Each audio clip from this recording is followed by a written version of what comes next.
mga magbabalaod sa Bohol nangonsulta sa ilang konstituente kung pabor ba or dili sa impeachment complaint bato kang Vice Presidente Sara Duterte. Detalye sa report sa Renato kini pinagi sa pagpamati ni Katrupang Almi Mata. Live report.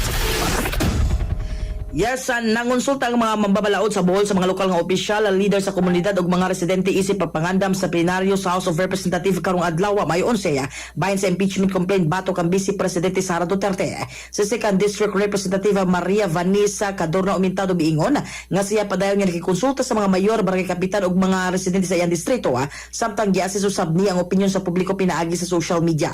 Giawag ni Umintado ang hapsay ug respetadong diskusyon ug nipasalig nga iyang tagdon ang palantaw sa kadaghanan sa di pa siya mohimog desisyon.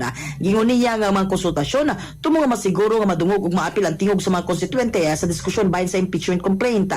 Si First District Representative John Gisnel Yap II miingon saba nga nakikonsulta siya sa iyang mga konstituente ug nakabatikod nga nakalanlain ang ilang opinyon sa maong isyu.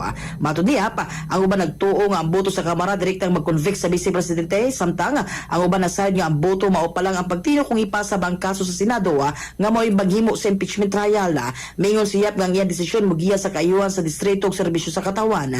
Si 3rd District Representative Christine Alexi Bixas Tutor nakikonsulta sab sa iyang mga konstituente apan wala pa siya nagpagawas og formal nga posisyon sa iyang boto.